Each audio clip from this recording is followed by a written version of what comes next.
Il est très important de se poser la question de savoir si nous sommes vraiment un état de droit lorsqu'on voit des compagnies de transport traduire une préoccupation du ministère de l'Intérieur d'empêcher des migrants en situation irrégulière de circuler sur le territoire en termes de migrants clandestins africains. Ça pose un vrai problème à deux niveaux.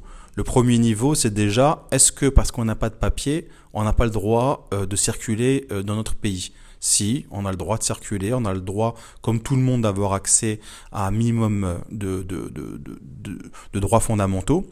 Maintenant, si le ministère de l'Intérieur estime qu'une personne ne peut pas résider au Maroc, il y a des recours possibles. On peut appréhender cette personne, la reconduire à la frontière, dans les règles, bien sûr, de la loi et dans les règles du cadre international. Mais nous avons par exemple des gens qui sont vulnérables, qui n'ont des fois pas de papier. On a par exemple des femmes, on a des enfants, on a aussi des gens qui vont demander l'asile.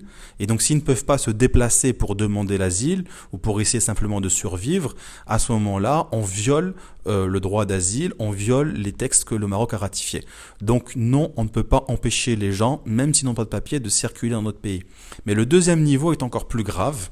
C'est un niveau qui est lié au racisme. Ça, c'est la traduction qu'ont fait certaines compagnies de ce PV fait par le ministère de l'Intérieur sur le contrôle que les compagnies doivent effectuer au niveau des bus des personnes en situation irrégulière. C'est qu'on a traduit ça par le terme africain. Alors la question qu'il faut se poser, est-ce que nous ne sommes pas des Africains déjà? Donc pourquoi le mot africain? En fait, dans africain, il y a le mot noir. Les gens, ce qu'ils veulent dire, c'est qu'ils veulent contrôler les noirs. Et donc ça pose un vrai problème de racisme structurel. Si on fait le lien entre migrants, clandestins, délinquance et couleur de peau, on est potentiellement dans un racisme structurel et c'est ça ce qu'on veut dénoncer. C'est le problème de dire déjà pourquoi contrôler les gens et deuxièmement pourquoi contrôler qu'une catégorie de population par rapport à sa couleur de peau.